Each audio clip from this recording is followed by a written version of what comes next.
for joining this call.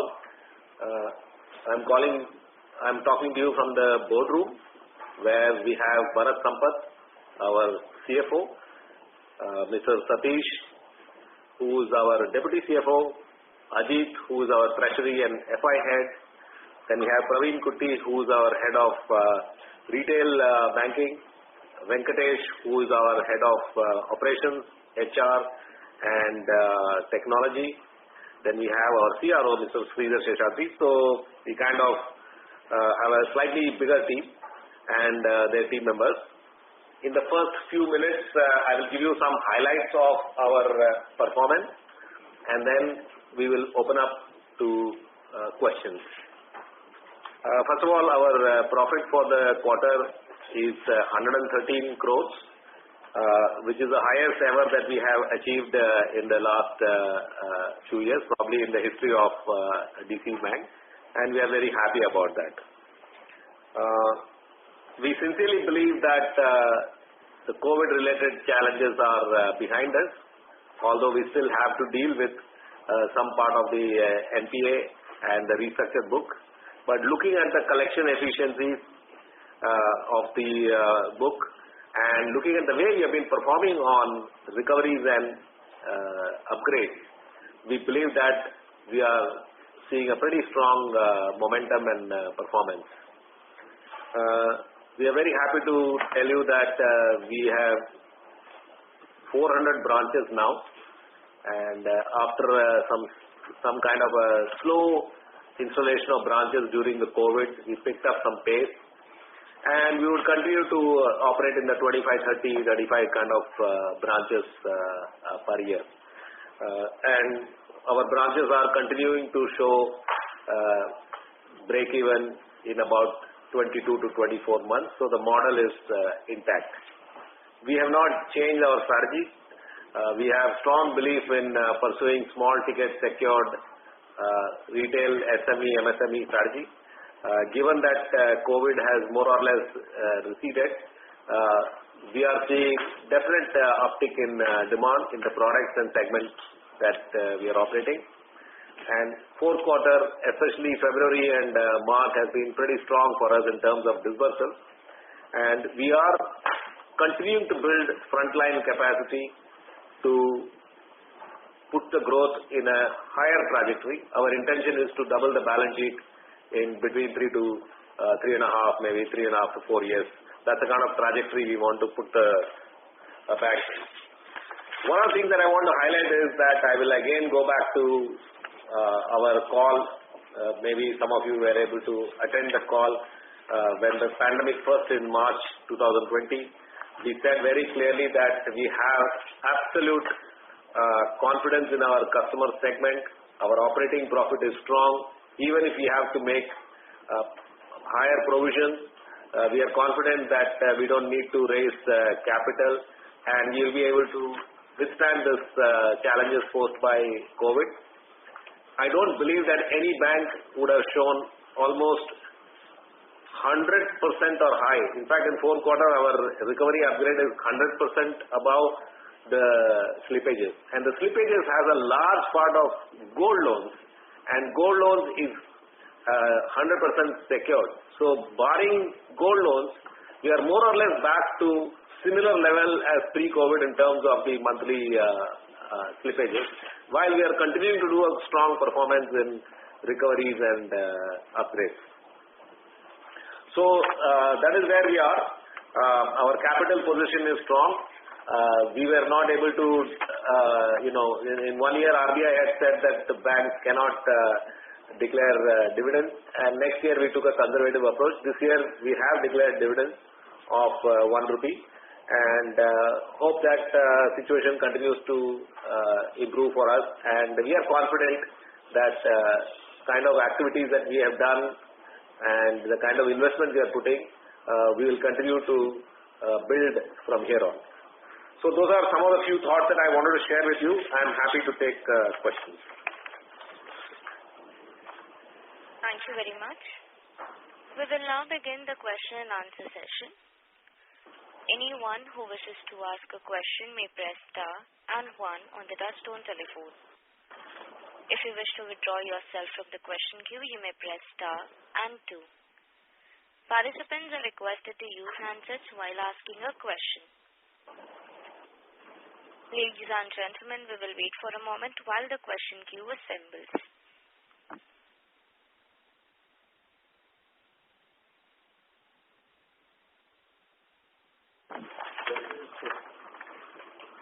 The first question is from the line of Darpin Shah from Haitong Securities. Please go ahead. Yes. Yeah. Congratulations on good set of numbers, first of all.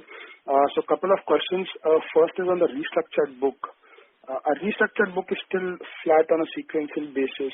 So if you can just highlight, sir, how much proportion of the book has, ended the moratorium, what kind of, collection efficiencies are we seeing specifically in the restructured book?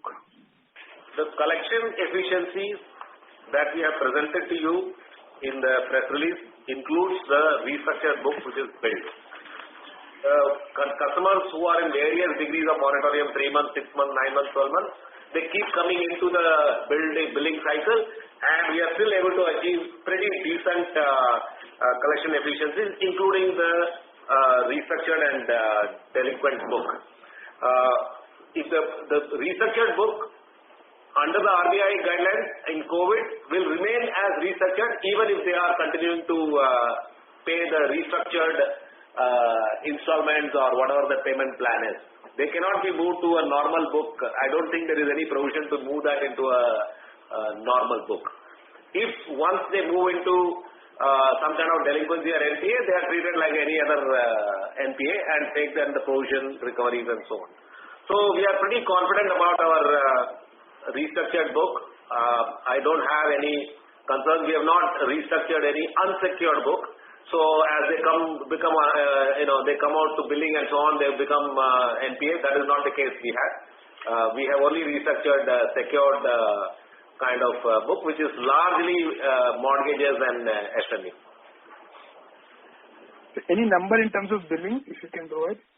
We don't give details on moratorium kind of book. All I want to say is that they are in different categories of moratorium, 3, 6, 9, 12. Shorter moratorium for commercial vehicles, slightly longer moratorium for home loans. Fair enough, sir. So second question was in the GNPA breakup which we provide, I see, SME GNPs are up sequentially. Any specific... There is nothing to worry about on that. In November 12 RBI circular, they have said that in the past, customers' debits and credits have to be matched at the end of the year in the balance sheet. They changed the norm in November 12, saying that every 90 days, every day for the past 90 days, the debits and credits have to match. So there is a whole process of educating the customers on this new norm of Reserve Bank of India. In fact, the regulation itself says please educate the customers, and we have been educating the customers that on an everyday basis they have to clear up the previous 90-day debit. So we have had some challenges on those kind of customers, but they're all in good shape. There is nothing to worry about on that. Okay. Bharat sir, just 2 data keeping questions for you. If you can provide the breakup of provisions and yield and cost of funds for the quarter. The NPA provision, net NPA provision is 59 crores. As in every quarter we have made 3 crores floating provision. 8 crores is standard assets provision. RBI mandated standard assets provision. And from restructuring provision, there is 3 crores reversal on accounts which got closed. Okay, yes. And sir, yield and cost for the quarter? You have provided margins, but... Do we provide those information? We not. Huh? Yield on advances is given in the presentation for the quarter. That is for the full year. Okay. So, quarter is not given. Thank you for the question. Give me a minute.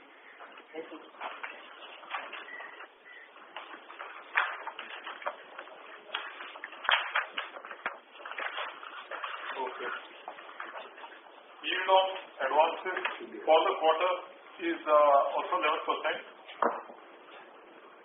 And 11%.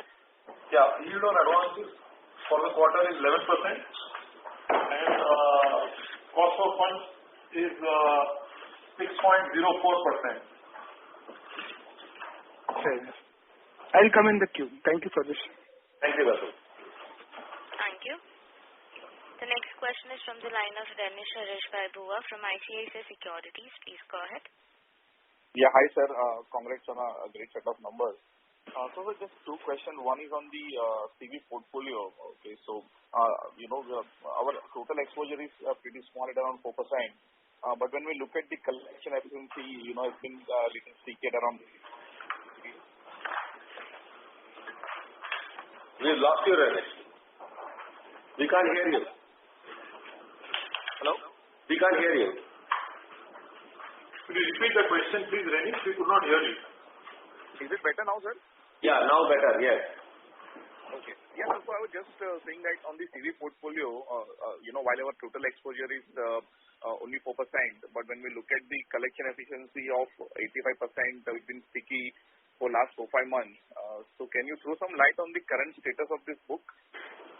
See, Renish, we are only originating 20-25 crore of new loans in commercial vehicles. Right, sir. So therefore, in some ways, it's a declining portfolio. In a declining portfolio, the good portfolio stays, the bad portfolio is staying. Despite that, our collection efficiency is coming at about 85%. Second point that I would like to tell you is that more or less the slippages versus recovery is matching on a month-on-month basis in commercial vehicles. And what we believe is that as we see the portfolio, we do the reviews of collection and all, we do see that we should be able to continue to do better in recoveries and upgrades, although there may be some slippages. The 85% collection ratio is clearly on account of somewhat kind of because of the declining type of portfolio. Okay, got it, sir. And sir, second question is on the disbursement number which we provided in the press release. So I think under co-lending, we have disbursed close to 20 billion odd. So incremental growth in Q4 may be largely driven by the co-lending. So if you can throw some light in which... Not necessarily. The co-lending part is largely, gold loans. So gold loans, as you know, has a very high repayment rate, right? Our growth is showing up pretty well because if you look at our mortgage numbers, it is now almost 1,000 crore we are showing, and we are likely to do far better in the coming months if everything goes well, right?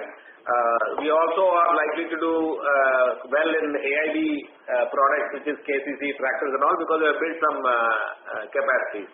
Of course, as you know, quarter one is always a kind of a not so great quarter for most banks because of holidays and so on.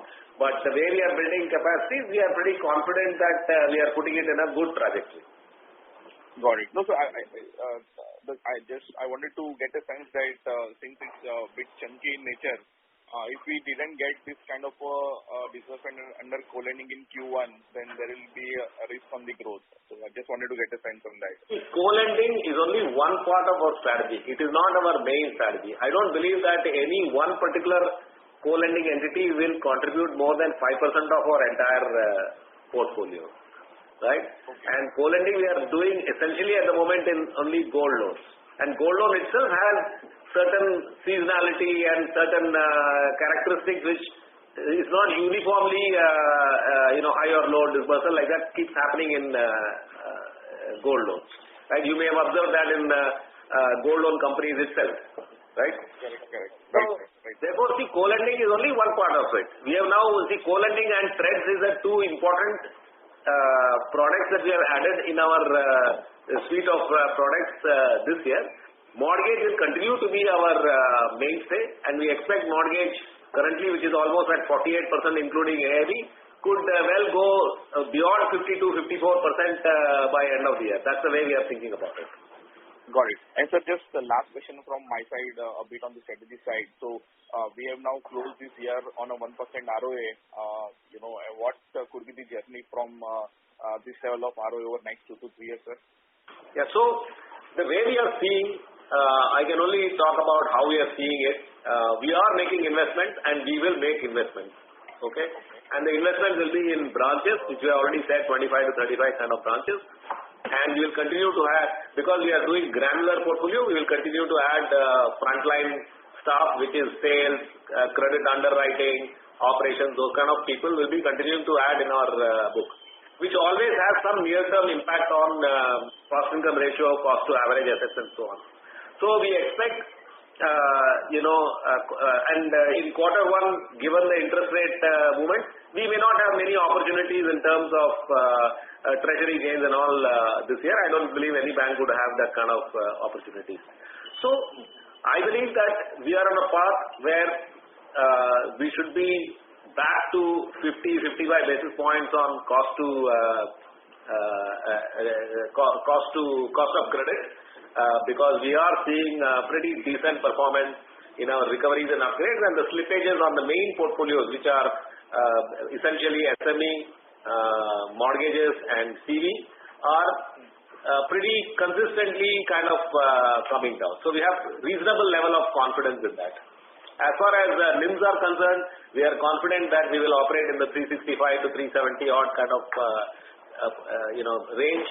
If we do a better job on recoveries and upgrades, we may see some uptick in NIM, but I don't want to keep betting on that. That is one of the reasons why you see a NIM to be pretty strong this quarter, right? And but when we are recovering, because you are having a secured loan book, when we do recoveries, we are able to get the past dues in terms of interest as well, which helps our cause in terms of the interest income and NIM. So my viewpoint is that in 3 to 4 quarters, our intention would be to consistently deliver 1% ROA and at least 12 to 14, between 12 to 14% ROE. That is our intention as we see the whole thing playing out. Got it. Got it, sir. Thank you so much, sir, for such a detailed answer. Thank you, sir. Thank you. The next question is from the line of Mahesh MB from Kotak Securities. Please go ahead. Good evening and congratulations on a great set of numbers. This is a similar question that we've been asking for the last few quarters. If you could kind of give us the perspective of how are you seeing the customer segments in terms of the recoveries that we are seeing in the business, and also if you could kind of give us that into FY23, you think that the cash flows have kind of fully normalized for the borrower segment that you are working with? I will ask my colleague Praveen. Of course, we do a lot of hands-on reviews on collections. But having said that, Praveen, I mean, how are the cash flows? What are the kind of Praveen Kutti will help us. Hi, Mahesh. Hi, sir. So what you're seeing right now is that the bounces are slightly elevated as compared to the pre-pandemic level. However, we're clearly seeing the repayment to be at the pre-pandemic level. So across the self-employed segment, new vintage, pre-pandemic book, in the period in between, we are seeing that the cash flow has come back to what was the normal before COVID hit us. Specifically in the secured products that we deal with, and we mostly deal with secured products. So whether it's LAP, home loan, and the CD that we currently do, you're finding it's coming back to normal. Equally importantly, when the disbursements that we did, if you were to see the texture and the cash flow which we have for fresh underwriting, we are saying that the kind of segment that we address, it's pretty much the way it was pre-pandemic. And Praveen, comment also on the demand that is coming in SME, like enhancement kind of thing, right? Yeah, you probably know this anyways, but if you see the trades in a credit bureau is at a never before high. Approval rates are not back to pre-pandemic levels across multiple products, but there is increased demand happening on the whether you take mortgage or you take practically every product. You find that the inquiries have significantly shot up, but approval rates are kind of still lagging behind. And That seems to be a continuing theme as we go along. And Ajit can comment on trends. I mean, what kind of demand are you seeing in trends? Ajit is our treasury and FI head who tackles the bids and trends. Yeah. For one level of recovery, indicative of recovery is the business that we get kind of bill that get discounted on the trade. And that figure has been increasing during the last financial year. Earlier when you make a best effort, you can discount a bill of 3 or 4 crore in a day. Now, with a best effort, now it comes to 6 or 7 crore. So this goes to show that they are having increasing sales and volume is increasing.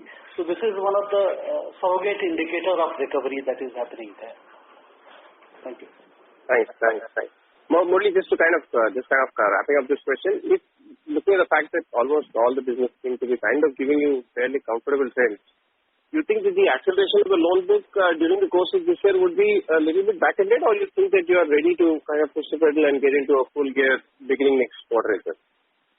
See, as far as salespeople are concerned, everyone has put the foot to the floor, they press the accelerator to the floor, without, of course, compromising on operational risk and credit parameters and so on. I have never seen in banking first quarter to be great, although we always try to define. I don't understand why April cannot be like March. I've never understood in all these years. But having said that, we have at the moment no hesitation. I don't believe that credit is concerned with any acceleration of loan book. Of course, we are not changing any parameters. We are not changing any credit policies other than what we usually keep tweaking based on our own analytics and so on. So we have no hesitation in just keep moving forward at the moment. Perfect. Thanks a lot. Thank you. The next question is from the line of Uttam Purohit from Perfect Research. Please go ahead. Yeah, hello sir. Hello, sorry, Polo. Since we are, I have just a couple of questions. Since we are on track in terms of ROE, cost to income ratio at improving trend, can you throw some light on the long-term target to achieve, let's say, in our next 3 to 4 years? Because fourth quarter, kindly take a look at our results for the last 13 years, actually the last 10 years if you like.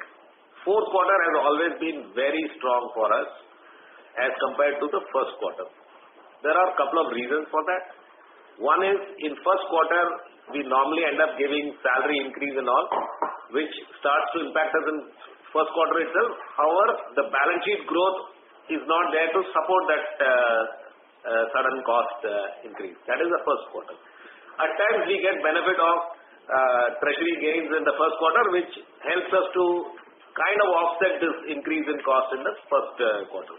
Fourth quarter is always very good because you have the full balance sheet and also some of the income comes back-ended, especially in the PSLC, which is the priority sector lending kind of income. So I would like to believe that the kind of trajectory that we are setting in maybe 3 to 4 quarters, consistently we should be on a track to deliver over 100 basis points on ROA and in the range of 13 to 14% on ROE. Maybe there will be some aberration here and there in one of the quarters depending upon some items. Other than that, I think on a trend basis, that is what we are likely to see if we continue the same momentum what we are building. Okay, thank you, sir. And we have grown our advances by 13% YOY. Could you help us understand, is it safe to assume similar growth going forward? And going forward, is it led by branch expansion or digital push? It's a very big question. We have been investing in frontline people, sales people, operation people, credit people. So we are building capacity.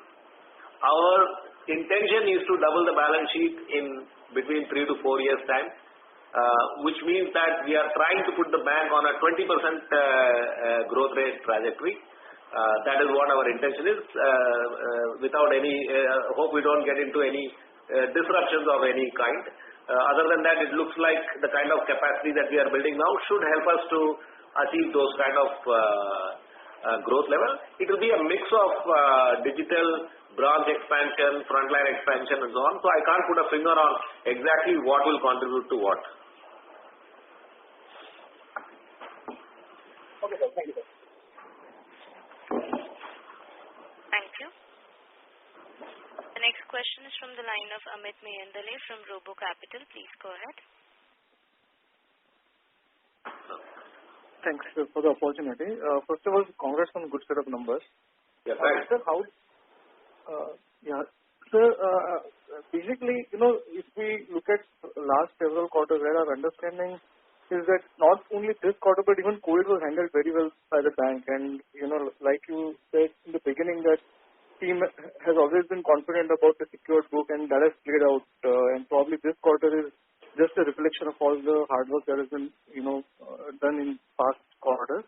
My question is, although the operating performance has been good, markets don't seem to be as enthused, on the valuation side. So, what would be management's understanding of this situation in general?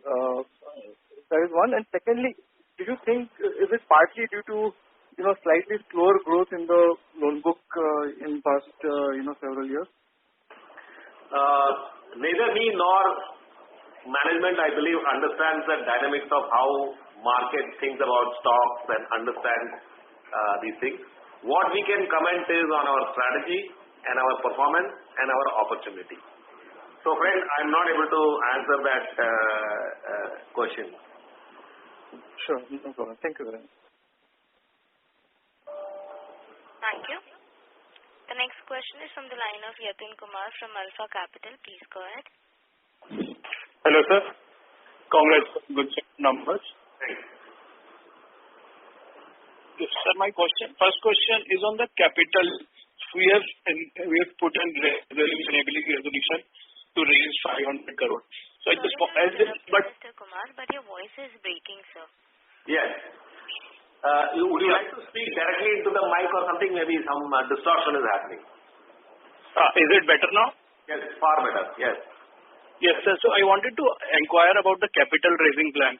So we have enough capital adequacy right now. So how urgent do we need that capital, or is it just an enabling resolution? Bharat or Satish, would you like to answer that question? It's an enabling resolution. If you see last 2 years AGM notices, we have been taking it every year because QIP resolutions taken are valid for 1 year. And if in the event opportunistically we want to raise capital, then it shortens the time to complete the transaction. Bharat, would you like to comment on our risk-weighted asset and the efficiency of that as well? Yeah. Also, if you see for last few years, our risk-weighted assets increase in lower proportion as compared to the advances which go up, because a lot of our assets being secured come in at a lower risk-weighted assets. So our capital utilization efficiency is very good, and that we have targeted for last 4-5 years. For example, gold loans which we do come in at 0% risk weight. Home loans come in 35%. Regulatory retail comes in at 75%. So all this helps us we are not large in corporate and also not large in off-balance sheet transactions. So these help us to grow, but at the same time not consume capital very fast. Yeah. So therefore, given the current capital adequacy that we are in, we are confident that if we maintain a growth trajectory, much of the profit accruals will help us to achieve the growth. However, we'll look at raising capital maybe 3-4 quarters down the line. Sure, sir. Thank you. And sir, my next question would be, given rates are going up in the system, so how do we think on the NIMs going forward? We believe our business model operates on a NIM range of about 365 to 375 basis points. We want to reach that steady state. This quarter has been very good, primarily because we have done a decent job on recoveries and upgrades, which also helped us in recovering some of the interest that we had to forward in the past. And also we are doing a decent job in terms of the CASA growth, which is also helping us slowly, bring down some cost of funds as well. So we believe that much of our portfolio is repriceable, barring say maybe gold loans and commercial vehicles, tractors. Most of our portfolios are either linked to EBLR or to MCLR, depending upon when they've been originated. So there will always be impact of raising interest rates, but we believe that we have gone through those kind of cycles in the past, so our NIM should be in that range. Sure, sir. And any credit cost guidance for the coming year? We can't give you a credit card guidance for a particular year, but what we believe is that in a steady state basis, hopefully in about 2 to 4 quarters, we will be on a 50-55 basis cost to average assets, which is what has been our performance for many quarters prior to COVID. And at the moment, our PCR is at 68%, and if you back off the gold loan NPA, it's actually at 72%. So that kind of PCR we will like to maintain going forward, or we want to increase it? Or we don't have any guidance on what kind of PCR we maintain. All we know is, given our loss given default experience, we believe that we are in very good position in terms of NPA coverage. Sure, sir. Thank you and all the best. Thank you. The next question is from the line of Krishnan ASC from HDFC Securities. Please go ahead. Yeah. Go ahead, please. Hi, Murli. So my question is to do with just competitive, positioning of DCB over the past couple of years, and maybe that could hold an answer for what gives investors a little more comfort. Just on how DCB can stay relevant from a 3 to 5 year perspective. You're making a lot of investments, but are you seeing evidence that a lot of that 20% growth that you're aspiring to is with existing customers rather than having to run on the treadmill to keep acquiring new customers? The reason I'm asking that is you do a lot of work with your clients, you do a lot of secured lending, you kind of cultivate that credit culture, and then somebody is able to pull it away. Is that a risk you see for most mid-sized banks, including yourself? That kind of risk, if that is a risk, that kind of risk exists for a lot of NBFCs, and they may be thinking that we are eating their lunch after they cultivate credit. That's the way the ecosystem works, if you want to call it like that. We have a very clear idea of what we want to target, and we have not strayed away from that at all. Our ticket size is 30-40 lakhs. We do see competition. We see competition of NBFC. We see competition of small finance banks. At times we do see competition of either public sector or HDFC, ICICI and all. But given that the size of this segment, the SME self-employed segment itself is large, and we have decent products, we have decent experience, we have continuing to improve our sales strength, we are pretty confident that we will remain relevant. And it's very difficult to answer these questions because they asked the same question in 2009, how are we relevant? We are now standing at 45,000 crore balance sheet. At that time our balance sheet was 5,000. Maybe this question will be asked when we are at 90,000 few years down the line. We will still answer the same way. I understand. Many thanks. Thank you.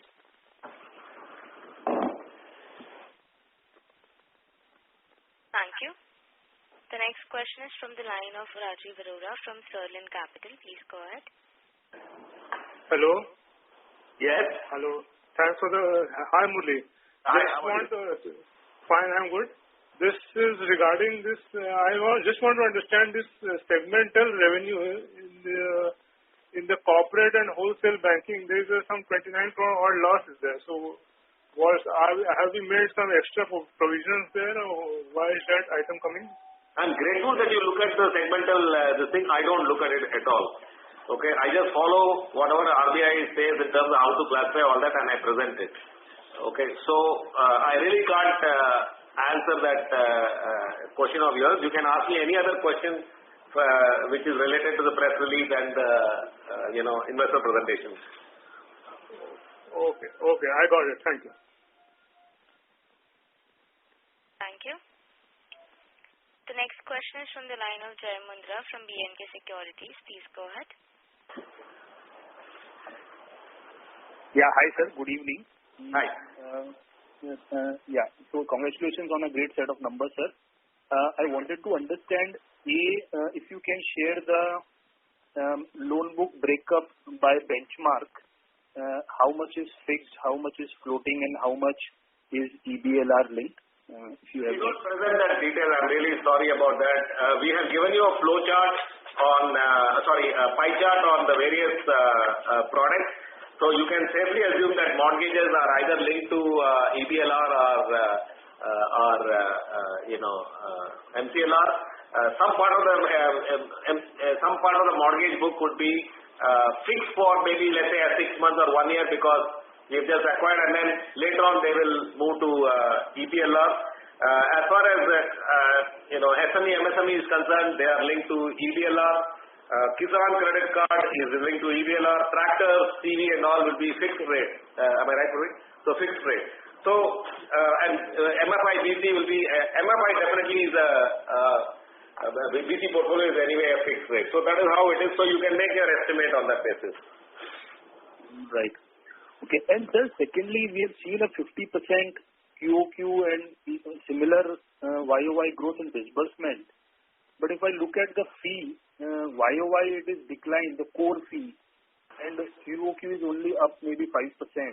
Year-on-year fee comparison may not be correct, because in the first quarter, in the last year, we had a lot of treasury gains because the interest rate was moving in the right direction. Yes. You want to talk about it? Yeah. Lower interest. Sorry? It was lower interest rate. Yeah, the interest rate was moving in the right direction for us, right? So in this year, the one-time treasury gains are much less than what we had last year, and probably in the coming year may not have anything at all. So if you back it off, core fee income, including this quarter, is showing a very healthy trend for us. No, so I was looking at the commission, exchange and brokerage, so we can leave treasury and maybe exchange transaction. So even the core CEB is down YOY and is only up 5% QOQ. So just wanted to check the disbursement that we. But you have to remember that this year, first 4 months, there has been no disbursement at all.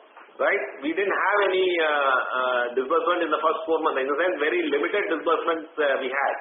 So to that extent, the disbursement number also, we can only compare quarter on quarter of last year versus this year. Last year for fourth quarter, till about 25th or 27th of March, we were still active, before which the second wave started impacting us. All fees linked to disbursement. Yeah, and all fees linked to disbursement. So what I want to say is, we have looked at the core fee trajectory, and we are pretty confident that it is mirroring the underlying business performance and the customer acquisition. Understood, sir. And sir, just a general thought on, we are clearly in the rising rate environment. And do you see a change in the behavior of your underlying customer in rising rate, particularly with terms of balance transfer? Is it beneficial, or is it just that you have to work more harder to for the customer retention? See, we have managed this business in the last several years in rising rate, normal rate, declining rate kind of situation. And in every situation, there are some challenges come. Sometimes in a declining interest rate also, you have challenges where a customer wants to quickly do a balsa. But in a increasing interest rate situation, you also get some benefit, because term deposit guys want to do a break of his term deposit and go to a higher rate, where you get some benefit of the breakage. So all these factors are there. It's very difficult to kind of separate each of these factors. We have an anti-attrition team which looks at the portfolio. If a customer wants to exit, we have intervention strategies by which we are able to retain a lot of the customers. Right. And the last question is, sir, on this gold loan that we acquired through co-lending. Who is the predominant co-lending partner, and what kind of a OpEx or risk sharing arrangement is there? If you can maybe broadly discuss, maybe who is the predominant partner? Is it digital only partner, or what kind of OpEx or risk sharing is there? In co-lending, there can't be risk sharing. That is the RBI rule. If you take 20%, if you take 80% of it, if of the loss also, we have to take 80%. There is no FLDG concept at all in co-lending. Right? So we have gone with gold loan business, where we have very reputed partners, and the OpEx is very, very limited because we are operating with about a team of 4 or 5 people, and it is purely digital. When I say digital means the entire loan comes to our book in a digital fashion. However, we have number of checks and balances which are done by us physically to assure that the agreed process, controls, everything is followed by our partner. That's the way we are running this model. And would Rupeek be a significant partner here, or this is... No, we don't want to comment on any particular partner and all. Sure. No worries, sir. Yeah. That's it from my side, sir. Thank you. Thank you. The next question is from the line of Sunil Jain from Nirmal Bang Securities Private Limited. Please go ahead. Yeah. Congratulations, sir, on a good set of numbers. Thank you. Sir, my question relates to you got a slippage of 378 crore, and you said that apart from gold loan, the slippage are now at pre-COVID level. Whereas gross NPA of gold loan are more of a similar quarter-on-quarter. So is that like a lot of loan got slipped during the quarter and got recovered also? See, in gold loan, we offer overdraft facility, okay, which is a very unique product, which means the customer has to continuously keep servicing the interest, right? What happens is these are all small customers. We are talking about average ticket size of what, 2 lakh rupees and down, right? These guys usually come to us from a NBFC background where they may not have been in the habit of paying their interest on a monthly basis. So there is a huge amount of education and SMS and messages and all that kind of things we have to do, because for this flexible facility of the overdraft, they also have to bring the discipline of paying it on a timely basis. So that whole process is continuing. We have hardly ever had any losses in our gold loan. Gold loan, you make a loss only if you have made a mess of the valuation or you have accepted some spurious metal. Other than that, we hardly ever face any challenge on NPA. So some amount gets recovered, upgraded, and then something else goes into the NPA. It just keeps happening on a regular basis. Okay. And sir, this co-lending gross NPA and all are included in gold loan, or where it is included? I don't know where it is included, but we have not seen any dramatic problem with our co-lending NPAs. Okay, sir. Great. Thank you. Thank you. The next question is from the line of Atul Mehra from Motilal Oswal Asset Management. Please go ahead. Hi, sir. Good evening, and thanks for the opportunity. Sir, I have one quick question. Just want to check. Sir, firstly, is it possible for banks in India to do buybacks and with or without the permission of RBI, or it's not really possible at all? What is buyback? Basically, buying back your own stock from the market. I have no idea about all this, frankly. You are asking the wrong person. Ask about my bank and the performance. I'm happy to answer. So basically, it was in the connection that because we are trading at a significant discount to the book, is it more in terms of efficient from a shareholder perspective to buy our own stock because it's trading at a substantial discount? So it was in conjunction with that, sir. If you believe of any stock, if you believe there is value, you should just buy it. That's all I can say. I can't talk about my stock or any stock for that matter. No. What I mean is, can the company buy back its own shares? I have no idea.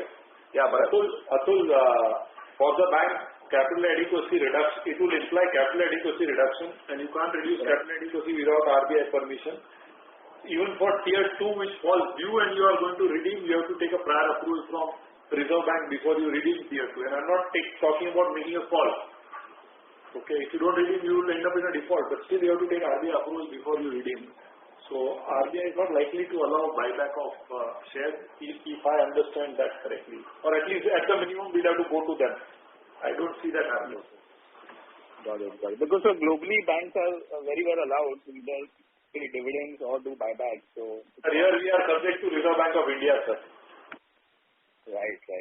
Kind of regulatory landscape that we are in India. Generally, banks are not known to do that. Like to my memory, the time when I'm working in Treasury, I haven't seen it. So Bharat has answered that question. There is no likelihood of we getting that. Right. Got it, sir. Thank you and all the best. Thank you. Thank you. The next question is from the line of Rohan Mandora from Equirus. Please go ahead. Yeah.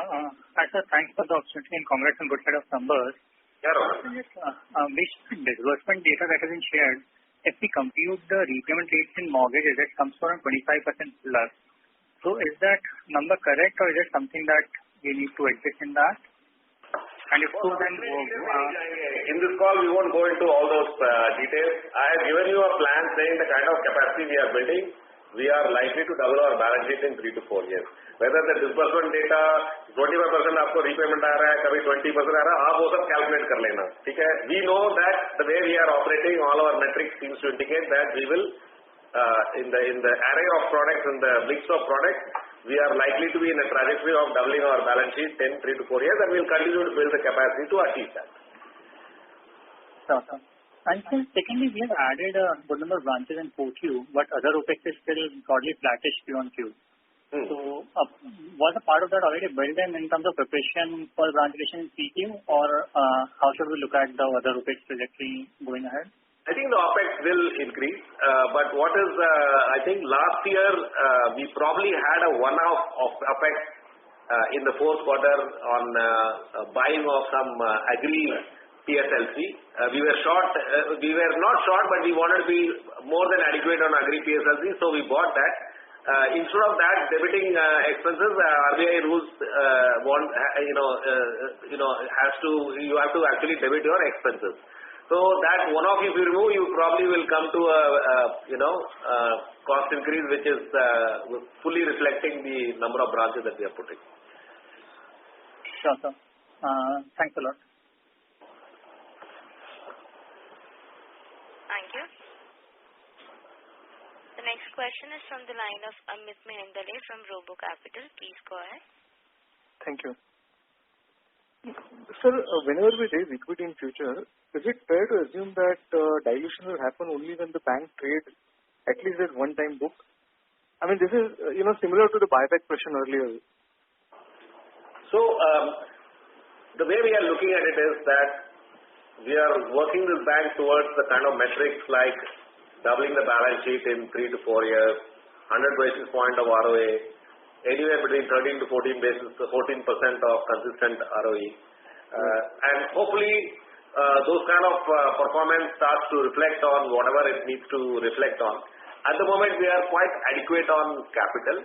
When we see that the growth trajectory and our capital planning kind of comes in a situation where we need to raise capital, we will take a call at that point in time. Right now, I don't want to comment on what price we will do, what is the dilution. It's very early to comment on all this because right now we don't have any plans to raise capital. Sure. Okay, thanks.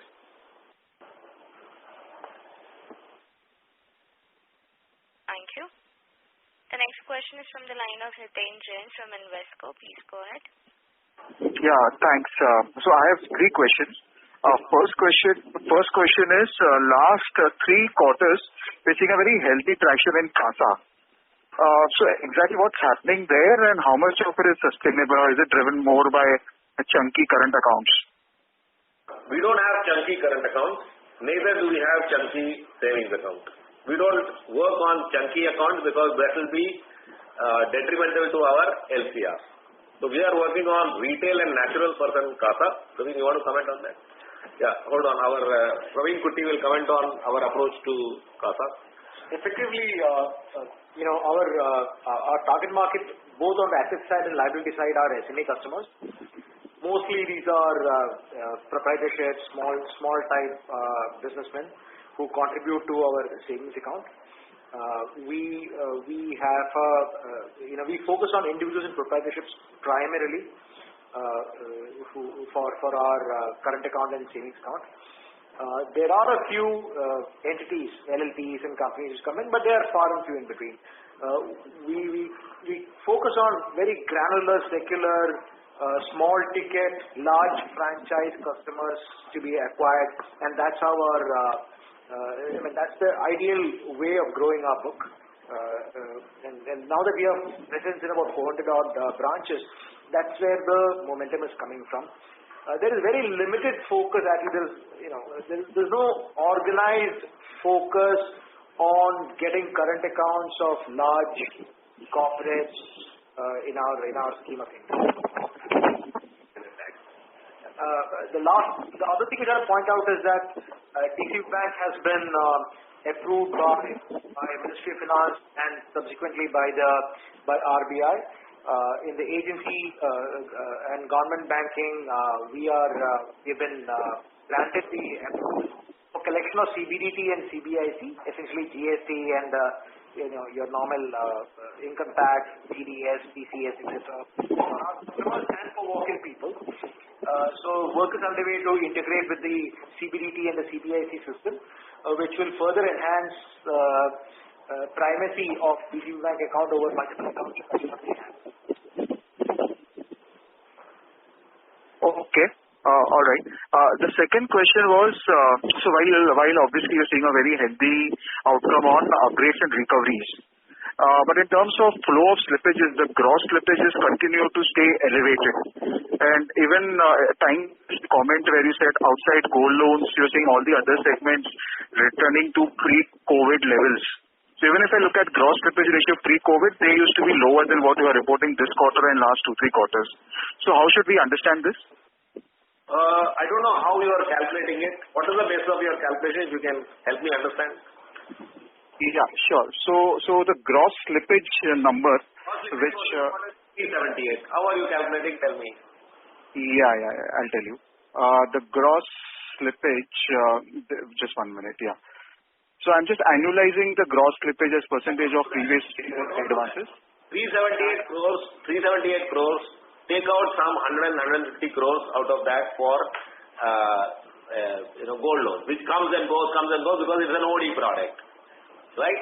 And I've told you that because these people have to fall in the habit of servicing it on a regular basis. It is fully secured. It's a zero capital charge product. So even if it becomes NPA, next quarter we just collect all 3 installments, he becomes upgraded and he starts operating the account. So the balance that is left would be about 100, let's say even if you keep it as 200 multiplied by 4 is 800. 800 divided by, currently we are exiting at 29,000 odd crores.